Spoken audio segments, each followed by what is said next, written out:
Bueno, hoy vamos a hablar sobre los conceptos clave de ecología marina y vamos a hacer una breve introducción a las cuestiones más importantes que tenemos que tener en cuenta cuando estamos pensando en áreas marinas protegidas. Lo primero que tenemos que considerar es que la percepción que nosotros tenemos del medio marino es muy diferente al medio terrestre, porque generalmente cuando vamos al mar estamos pues en la playa o en una embarcación y lo que vemos es la superficie del mar pues sin ninguna alteración, ¿no? No vemos lo que hay debajo. Sin embargo, cuando nos sumergimos podemos observar que realmente es un universo aparte, ¿no? Y los procesos que ocurren dentro del medio marino son tan complejos como los que podemos encontrar en los espacios terrestres, ¿no? Tenemos desde áreas de afloramiento, donde los nutrientes que están en las aguas profundas chocan contra la plataforma continental y suben, generando zonas de muchísima riqueza, muy importantes para la conservación. También tenemos zonas con menos riqueza y menor diversidad. Tenemos intercambios entre el mar y la tierra, pero también entre el mar y el medio aéreo. Tenemos las corrientes que ayudan a distribuir los nutrientes y también las especies a lo largo del espacio. Y bueno, en general también funcionan como, digamos, autopistas del medio marino que las especies van a utilizar para sus procesos, por ejemplo, migratorios. Entonces, lo primero que hay que comprender es que la percepción que tenemos y la realidad que albergan los océanos son muy diferentes y en este sentido los océanos son espacios de altísima complejidad, ¿no? Algunos de los factores importantes que influyen en la distribución de las especies y también de la riqueza de los océanos pueden ser los factores abióticos, es decir, factores como por ejemplo la luz, donde tenemos zonas, lo que se llama la zona fótica, es la zona donde la luz del sol todavía penetra en la columna de agua y son zonas muy ricas en vida, por ejemplo, donde podemos encontrar los arrecifes de coral que requieren la luz por las características de los corales de tener un alga simbionte, requieren luz para hacer la fotosíntesis, ¿no? Y sin embargo luego tenemos la zona afótica, que es la gran mayoría del océano, está, digamos, exento de la incidencia de la luz solar, donde ocurren otros procesos muy diferentes, pero también ocurren intercambios de energía, de nutrientes, etcétera. Sin embargo, no están regidos por la presencia de luz solar, ¿no? Esto afecta a la distribución de la biodiversidad, que no se va a distribuir de manera homogénea a lo largo de todo el océano, sino que hay lugares donde se concentra la biodiversidad, que son los que conocemos como hotspots, donde encontramos sitios con una riqueza y una abundancia de especies enorme frente a otros lugares donde hay mucha menor riqueza, ¿no? Y también las áreas de profundidad tienen un interés, porque ahí se generan, encontramos ciclos biogeoquímicos y especies muy diferentes a las que podemos encontrar en la zona fótica. Esto hace que debido a que la distribución de la biodiversidad es muy diferente, pues también las medidas de conservación de las áreas marinas protegidas han ido, digamos, asumiendo esta diversidad a lo largo del tiempo. Así, a pesar de que las áreas marinas protegidas están infrarrepresentadas en los espacios protegidos a nivel global, ha ido incrementándose esa representación, especialmente en las áreas costeras, porque pues es lo que tenemos más cerca, son las zonas donde percibimos mayores impactos, donde también hay más usos aparentes, ¿no? Entonces estas zonas han tenido una mayor protección y sin embargo las zonas de alta mar o de profundidad todavía nos queda un poquito para lograr tener espacios significativos protegidos en estas áreas, ¿no? Actualmente el porcentaje de áreas marinas protegidas pues varía, también porque depende un poco, algunas instituciones consideran solamente el mar territorial, que son las 12 millas náuticas que están, digamos, colindantes con la tierra, otras estadísticas consideran la zona económica exclusiva, ¿no? Entonces, bueno, pueden variar un poquito las estadísticas, pero lo que está claro es que están infrarrepresentadas, es menos del 9% ahora mismo en 2025, aunque la visión es lograr un 30% para el año 2030, alineados con la Agenda 2030. Y además, dentro de estas áreas protegidas, la mayoría están no efectivamente protegidas porque carecen o de planes de manejo, les falta investigación, ¿no? Les faltan datos y conocimientos sobre qué es lo que tenemos en estos espacios. Entonces, bueno, aunque ha ido mejorando, desde luego es un espacio donde hay muchísimo trabajo todavía por hacer. Obviamente estos espacios pues no están exentos de los impactos, ¿no? Algunos de los más importantes que podemos encontrar son la sobrepesca, pero también la contaminación o el cambio climático. En el caso de la sobrepesca los porcentajes van variando años con años, pero tengo que decir que no hemos ido mejorando. Hace 10 años teníamos más o menos un 30% de los caladeros sobreexplotados y en el año 2025, por ejemplo, ese porcentaje ha aumentado a casi el 39%, ¿no? Y los que están totalmente explotados, es decir, que ya no podemos sacar más cantidad de peces o de recursos sin afectar la viabilidad de la población, rondan el 60%. La contaminación en el espacio marino puede provenir de diversas fuentes, pero lamentablemente la mayor parte de la contaminación es de origen terrestre. Entonces eso ya nos dice también que en los espacios terrestres tenemos la responsabilidad sobre la contaminación del medio marino, pero por suerte también podemos tener la solución, ¿no? En cuanto al cambio climático, evidentemente los impactos del cambio climático pues se han ido acelerando con el paso de los años y algunos impactos son drásticos. Por ejemplo, vemos en la fotografía de la izquierda una imagen de un arrecife de coral en el Océano Índico, donde tenemos dos imágenes del mismo lugar con un mes de diferencia. Lo que vemos en una imagen es un arrecife saludable y lo que vemos en otra imagen es un arrecife que ha sufrido blanqueamiento por un incremento de las temperaturas. Y esto solamente ha pasado un mes. Yo lo he visto con mis propios ojos, por ejemplo, ¿no? Haciendo monitoreos en espacios marinos en México.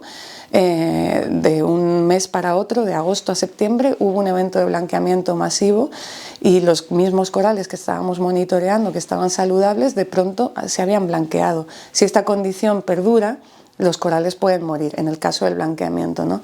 Pero además también el tema del mayor acceso a tecnologías para explotar los recursos pues hace que no está haciendo que seamos más selectivos con los recursos que sacamos necesariamente, sino que tenemos más capacidad de sacar absolutamente todo, como la imagen o la representación que vemos en la imagen de la derecha.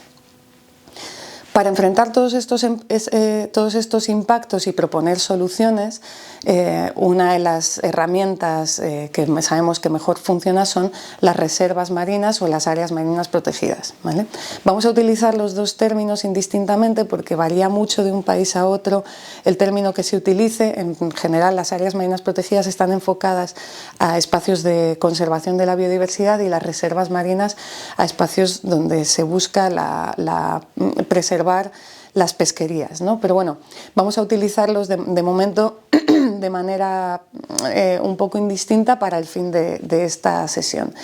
En este caso, las reservas marinas o las áreas marinas protegidas tienen un gran impacto sobre la biodiversidad, tanto si son pequeñas como si son grandes, ¿no? Las pequeñas reservas marinas, aunque por muy chiquitinas que sean, ¿no? Pueden tener un impacto positivo muy importante sobre la biodiversidad. Por ejemplo, porque ayudan a incrementar la biomasa y la densidad de las especies de interés comercial o de interés para la conservación.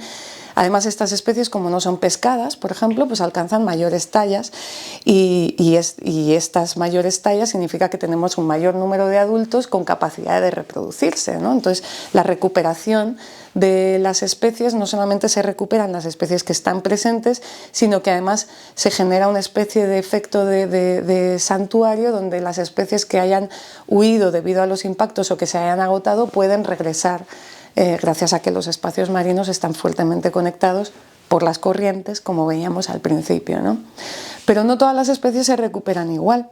Aquí el tamaño de las áreas dependerá mucho, la efectividad de las áreas dependerá mucho de la especie o de las especies objetivo, ¿no? Si estamos buscando recuperar especies grandes, de gran tamaño, como por ejemplo mamíferos marinos o especies de peces de gran tamaño, o que requieren ciclos o que tienen ciclos de vida largos, ¿no? Por ejemplo, un mero que puede tardar 15-20 años en alcanzar el tamaño, la talla de madurez sexual, pues requerimos espacios un poquito más grandes que estén acorde con las necesidades de las especies. También si las especies son migratorias, pues ahí ese va a ser otro factor, ¿no?, a considerar si el espacio que estamos protegiendo es adecuado para la especie migratoria tal, por ejemplo, el atún, ¿no?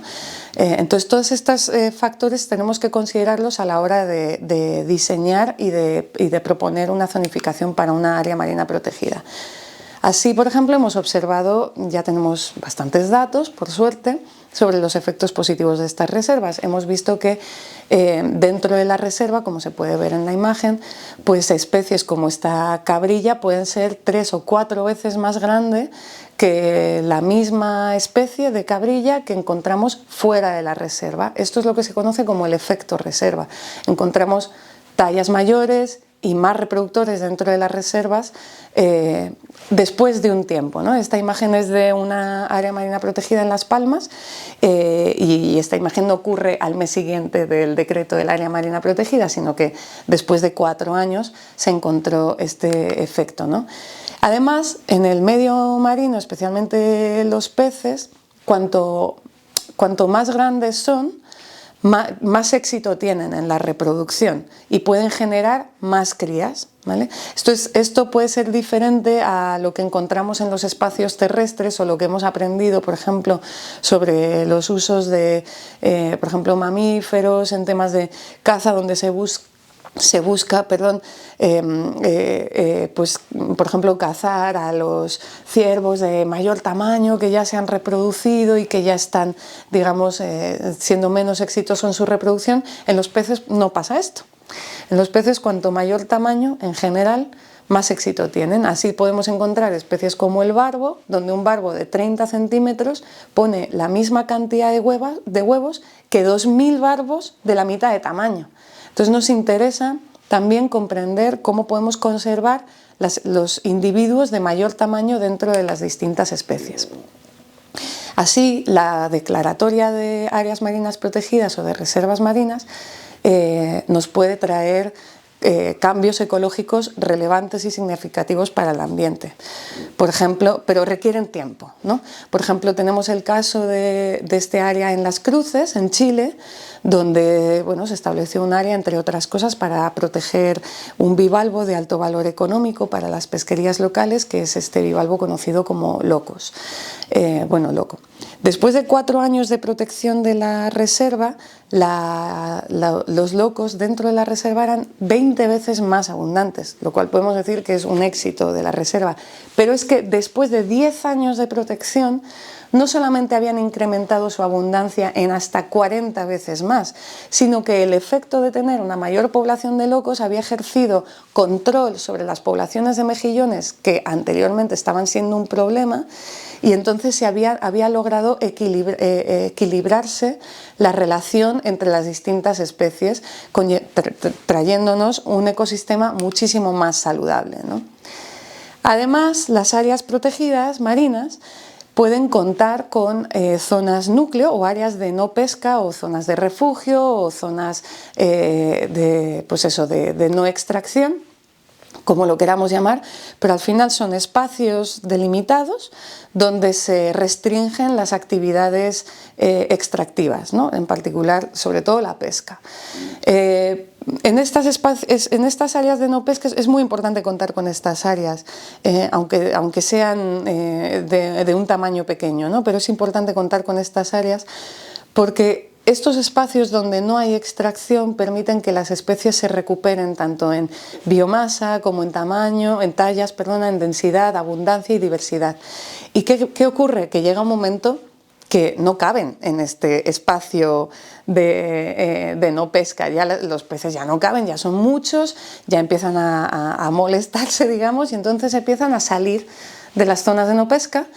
Y eso significa que los pescadores y pescadoras artesanales que faenan en los lindes de las áreas de no pesca acceden a capturas de mayor tamaño, que se venden mucho mejor en el mercado y que de otra manera pues no habrían podido conseguir. Entonces a esto es a lo que se le llama el efecto desborde.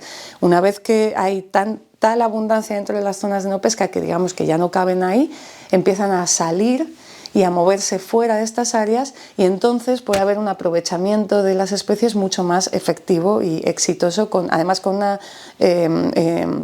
derrama económica para los pescadores pues mayor, porque el esfuerzo es el mismo, sacar una cantidad X de peces del agua, sin embargo van a obtener mejores ingresos porque son de mucha mayor talla y peso, ¿no?